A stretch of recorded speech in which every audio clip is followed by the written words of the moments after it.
Kisah Roro Oi, gadis cantik yang mengguncang Mataram berakhir dibunuh mertuanya sendiri. Sumber, https://intisari.grid.id/, penulis, Afif Hoirul M. Intisarionline.com. Roro Oi adalah seorang gadis cantik yang berasal dari Surabaya. Dia adalah putri dari Demang Mangunjaya, seorang pejabat yang berdarah Tionghoa. Kecantikannya menarik perhatian Sunan Amangkurat pertama, Raja Mataram yang sedang mencari pengganti istrinya yang meninggal. Roro Oi dibawa ke istana Mataram untuk dijadikan permaisuri, tetapi nasibnya tidak seindah wajahnya. Di istana, Roro Oi justru dicintai oleh Pangeran Adipati Anom, putra Sunan Amangkurat I. Pangeran Adipati Anom terpesona oleh Roro Oi dan ingin menikahinya. Dia dibantu oleh Pangeran Pekik, kakeknya, untuk membujuk Ngabehi Wirareja, penjaga Roro Oi, agar menyerahkan gadis itu kepadanya. Ngabehi Wirareja akhirnya setuju dengan syarat Pangeran Adipati Anom harus menghadap ayahnya dan meminta izin. Pangeran Adipati Anom pun menghadap Sunan Amangkurat pertama dan mengutarakan niatnya untuk menikahi Roro Oi. Sunan Amangkurat pertama marah besar mendengar permintaan itu. Dia merasa dikhianati oleh putranya sendiri yang merebut calon istrinya. Dia pun menghukum Pangeran Adipati Anom dengan cara yang kejam. Dia menyuruh putranya untuk membunuh Roro Oi dengan kerisnya sendiri jika ingin menjadi raja suatu hari nanti. Pangeran Adipati Anom terpaksa menuruti perintah ayahnya. Dia membawa Roro Oi ke tempat sepi dan menusuknya dengan keris di dadanya. Roro Oi tewas dengan tragis di tangan kekasihnya sendiri. Jenazahnya dikubur di Tanah Lipura atau di pemakaman Banyusumurup dengan nama Kanjeng Ratu Mangkurat. Kisah Roro Oi adalah salah satu kisah cinta yang paling menyedihkan dalam sejarah Mataram. Kisah ini juga menunjukkan betapa kejam dan gila kuasanya Sunan Amangkurat pertama yang tidak segan-segan mengorbankan keluarganya sendiri demi tahta dan nafsu. Kematian Roro Oi tidak hanya menyisakan duka bagi Pangeran Adipati Anom, tetapi juga menimbulkan kekacauan di Mataram. Sunan Amangkurat pertama menghadapi berbagai pemberontakan dari rakyat dan bangsawan yang tidak puas dengan kebijakan dan kelakuannya. Salah satu pemberontak yang paling berbahaya adalah Raden Mas Alit, adik Pangeran Adipati Anom, yang berganti nama menjadi Trunojoyo. Trunojoyo bersekutu dengan Sultan Ageng Tirtayasa dari Banten dan Sultan Hasanuddin dari Gowa untuk melawan Mataram dan VOC. Dia berhasil merebut Surabaya dan Madura, serta mengancam ibu kota Mataram.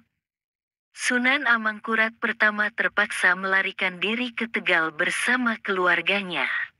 Dia meninggal di sana pada tahun 1677 dan digantikan oleh putranya yang bernama Amangkurat II. Amangkurat II berusaha memulihkan kekuasaan Mataram dengan bantuan VOC. Dia berhasil mengalahkan Trunojoyo pada tahun 1679 dan mengeksekusinya.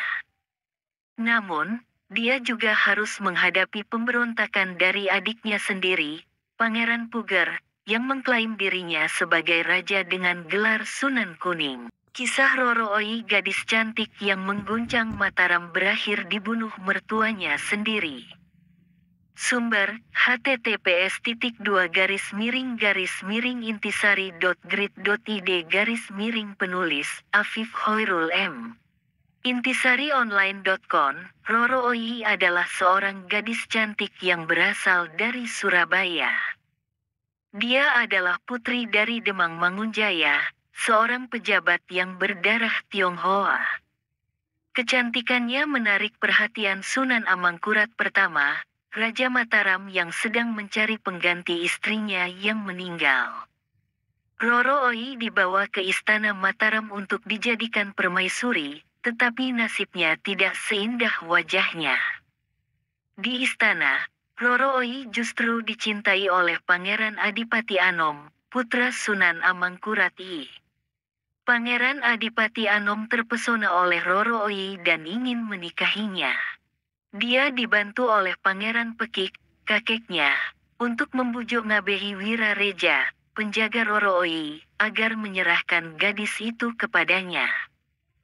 Ngabehi Wirareja akhirnya setuju dengan syarat Pangeran Adipati Anom harus menghadap ayahnya dan meminta izin. Pangeran Adipati Anom pun menghadap Sunan Amangkurat pertama dan mengutarakan niatnya untuk menikahi Roro Oi. Sunan Amangkurat pertama marah besar mendengar permintaan itu. Dia merasa dikhianati oleh putranya sendiri yang merebut calon istrinya. Dia pun menghukum Pangeran Adipati Anom dengan cara yang kejam. Dia menyuruh putranya untuk membunuh Roro Oi dengan kerisnya sendiri jika ingin menjadi raja suatu hari nanti. Pangeran Adipati Anom terpaksa menuruti perintah ayahnya. Dia membawa Roro Oi ke tempat sepi dan menusuknya dengan keris di dadanya. Roro Oi tewas dengan tragis di tangan kekasihnya sendiri. Jenazahnya dikubur di Tanah Lipura atau di pemakaman Banyu Sumurup dengan nama Kanjeng Ratu Mangkurat. Kisah Roro Oi adalah salah satu kisah cinta yang paling menyedihkan dalam sejarah Mataram. Kisah ini juga menunjukkan betapa kejam dan gila kuasanya Sunan Amangkurat pertama yang tidak segan-segan mengorbankan keluarganya sendiri demi tahta dan nafsu. Kematian Roro Oi tidak hanya menyisakan duka bagi Pangeran Adipati Anom, tetapi juga menimbulkan kekacauan di Mataram. Sunan Amangkurat pertama menghadapi berbagai pemberontakan dari rakyat dan bangsawan yang tidak puas dengan kebijakan dan kelakuannya. Salah satu pemberontak yang paling berbahaya adalah Raden Mas Alit, adik Pangeran Adipati Anom, yang berganti nama menjadi Trunojoyo. Trunojoyo bersekutu dengan Sultan Ageng Tirtayasa dari Banten dan Sultan Hasanuddin dari Gowa untuk melawan Mataram dan VOC. Dia berhasil merebut Surabaya dan Madura, serta mengancam ibu kota Mataram.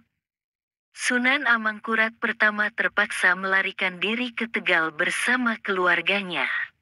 Dia meninggal di sana pada tahun 1677 dan digantikan oleh putranya yang bernama Amangkurat kedua. Amangkurat kedua berusaha memulihkan kekuasaan Mataram dengan bantuan VOC. Dia berhasil mengalahkan Trunojoyo pada tahun 1679 dan mengeksekusinya.